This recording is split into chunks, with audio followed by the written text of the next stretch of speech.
Okay, now I want to talk about now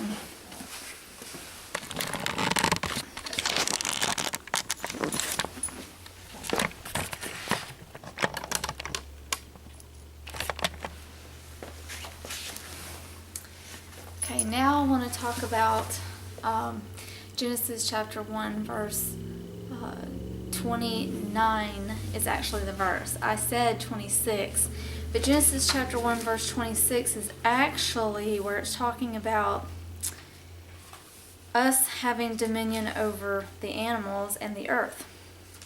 It says, "Then God said, let us make man in our image according to our likeness, and let them have dominion over the fish of the sea, over the birds of the air, and over the cattle, over all the earth, and over every creeping thing that creeps on the earth." So that's what that verse was about. And so I just want to say, I just thought I'd go ahead and add here that, God created the earth and the animals for us, to be used by us for work and for whatever our needs are. They're not equal with us. It says that man should have dominion over them.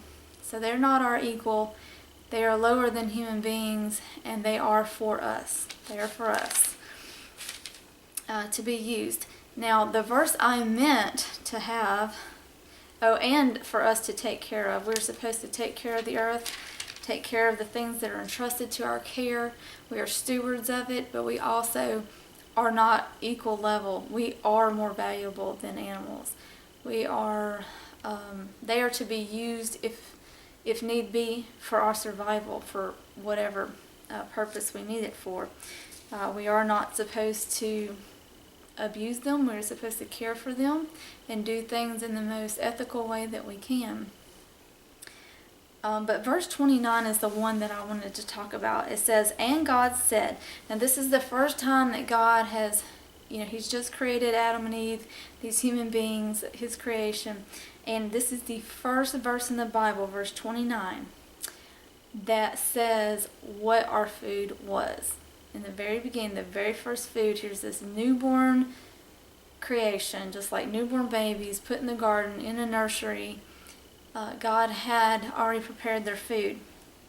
And God said, "See, I have given you every herb that yields seed, which is on the face of the earth, and every tree whose fruit yields seed. To you it shall be for food." And this is the New King James Version of the Holy Bible. Some of the translations say for meat, and that means substance, food. For you it shall be for food. So I really like to analyze things, and I like to really dig down and see exactly what these words are. So forgive me for some of you who don't like to be that analytical, but I do. It says, "I have given you every herb that yields seed, which is on the face of all the earth, and every tree whose fruit yields seed. To you it shall be for food." So we're looking at fruit. We have fruit that has seeds in it. The seed being in it is very, very important. There are a lot of hybrids out there that now they have seedless grapes, and they even have seedless watermelon. But the ones with seeds are the ones God created for us. They're the very, very best. So having the seed in it means it has a whole lot more nutrition in it. Means it wasn't messed with, or wasn't a hybrid. And that is the way God created it, with the seed in it. And then also every herb that yields seed. Herb means, it's another word for plant. It's just short for plant. It's short for, the actual word in botany is herbaceous plants. So herb is just short for herbaceous plant, and plant is short for herbaceous plant. So plants and fruit. This was the very first thing that He gave us to eat, was plants and fruit. What I call greens, leaves. If you think about a flower, you have the stem, you have the leaves, and you have the flower, the blossom at the top, with the petals and everything. You have the roots that are down in the ground. And if you like to think about the fruit is what is produced.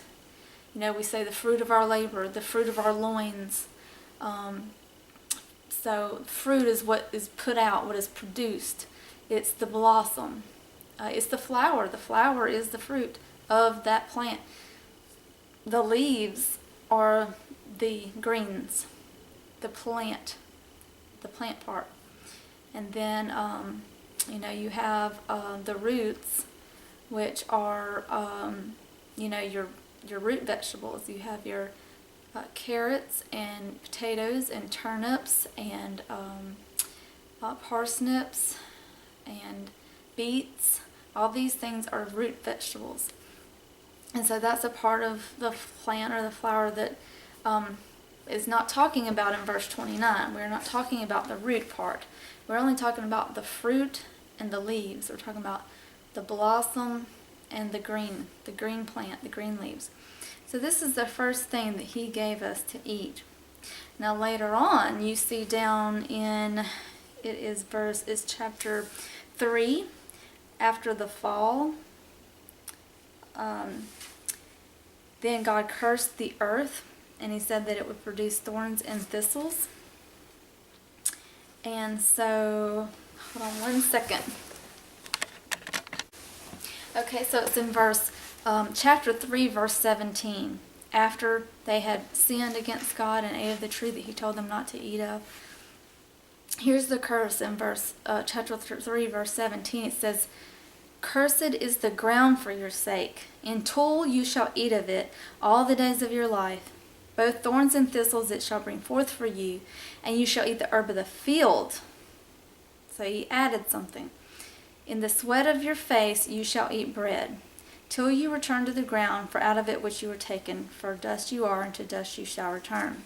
There's a lot there in that verse.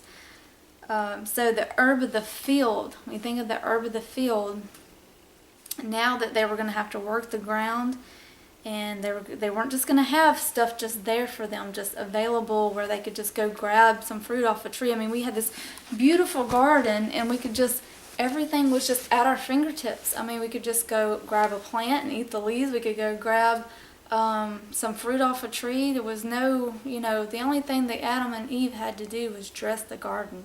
They didn't have to work it. They didn't have to toil for it. They didn't have to labor for it. They simply dressed the garden, which is to provide a covering for it. That's what we do when we dress. When we get dressed, we have a covering. And so they provided a covering, and they just put that covering down. That's all they had to do. And then God did the rest. Nature did the rest. And it was so easy, and they enjoyed it. It wasn't like toilsome. And so now that the curse was upon them, now the ground is going to produce thorns and thistles that they're going to have to worry about. And then also they're going to have to toil for it. So now it's apparent that root vegetables, that they had to dig down to the ground to get, first of all, digging in the ground to get your root vegetables, your carrots, your potatoes, and all that. Not only now they had to dig for that, and also the grains in the field, the herb of the field, fields of grain. Go out to get the grain to bring it in and make bread and things like this. Now they were able to eat the herb of the field. And so now you've introduced root vegetables, or vegetables, because most vegetables, I mean, we classify those as non-sweet things, but really vegetables are still basically fruit. I mean, almost everything is the fruit. It's what's produced. It's what comes out. It's not the root, and it's not the leaves. It's the blossom. It's what's coming out. So really everything really is a fruit, I guess you would say, except for the root vegetables. I guess that's what's really a vegetable, vegetation. I guess that's where we get that word from. It's not really vegetable is the way we classify it as non-sweet, and fruit to us is sweet. But we know there are non-sweet fruits like tomatoes and avocados. Olives, those are fruit. Anything that's produced is the product of it, would be the fruit. So here again, we had the vegetables and the grains that we were added to our diet. So now we could eat root vegetables and grains. Not only were we permitted to do it, and we had to do it to get to that, we were having to toil, we couldn't just go pick it off the tree. But the other thing is now that we were going to have to work hard, we were going to need more energy, right? So we were allowed those when you eat a potato, man, how filling it is. It's just so yummy, and it just fills you up, and it's so good. And that provides a lot of energy for us. Bread, man, bread is so wonderful, and it provides all that energy that we need. It really fills you up. I mean, fruit is great, but when and on a day when you're having a light day and you're not really toiling, fruit might be all you need. But when you're really working hard, you need more energy, and the grains and the root vegetables like potatoes and carrots and turnips, that gives you that extra energy and extra calories and extra what you need for when you are toiling and you are laboring and you are working and all the stress that we have these days. See, Adam and Eve were going to have to now start doing that, so they needed more. So God provided it. He allowed it. With the curse also came provision. Isn't that wonderful? He also permitted and allowed other things that we were going to need because of our situation that we were now in. In the very beginning, though, it did not start out that way. The very, very beginning, chapter 1, verse 29, is just fruits and greens. Later added the grains and the root vegetables. The herb of the field is what it says. And your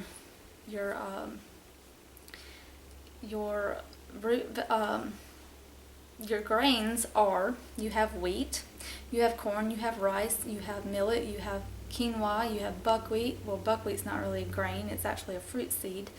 But all grains are seeds. And that's another thing, the part of the plant I was talking about, you have the blossom, you have the leaves, you have the stem and the roots. I guess the stalk or the stem might be like celery and rhubarb. Maybe that's like a stalk. It's a stalk item. Maybe that's more of the stem. That's the only thing I can think of that would be a stem that we would eat. But it's interesting because also part of that I forgot to mention is the seeds. You have the seeds, right? I mean, there's a seed that it came from. And what is so interesting is that a grain is just a seed. All the wheat they're all grass seeds. Wheat is actually a seed. It's a grass seed. You heard of wheatgrass. So all these grains they're just seeds. They're grass seeds. And there's oats. Oatmeal, oats. They're seeds. There's oat grass, and they're all grass seeds. I think it's very interesting. Rice is the seed. You plant that and you get a rice plant, and then you have rice on that. It's really neat. I've never actually seen it, but I've done some research on it. And so when I was talking about the plant with the seeds in it, the other thing I forgot to mention also is that, I guess I did mention it, but it may not have been brought out to you, was that in verse 29 when he said, I have given you every herb that yields seed and the fruit of the tree that was seed. This actually wasn't just the fruit and just the plant. It's the seed of the, seeds and nuts. So nuts are just big seeds. So they ate fruit. They ate green leaves like the plants, like our turnip greens and collard greens and our kale and spinach and lettuce. Any lettuces, all those are greens. Those are the green leaves, leafy stuff. So they had the fruit and the leaves, and they had the nuts and the seeds. So they did have the nuts and the seeds. I'm not talking about the seeds in the fruit, even though you can eat some fruit seeds, but we're really talking about, your walnuts and almonds and pecan, peanuts, all those seeds, sunflower seeds, flax seeds, pumpkin seeds, all these seeds that we were, in the beginning, they were allowed to eat nuts and seeds. And I'm sure they didn't eat pumpkins. I don't know if they ate pumpkin seeds back then, but anything that grew up out of the top of the ground, they were able to eat. The fruit of the tree that has seed in it, pecans and walnuts and almonds grow on trees. They are the fruit of the tree. You might not think of it as an apple or a sweet fruit, but it's the fruit of the tree. And it is a nut or a seed. It says with seed in it. Well, it is the seed. And so, olives, they grow on trees. So we had all this. So don't just think of fruit as the sweet stuff, because olives grow on trees. You have an olive tree, and there's almost everything basically.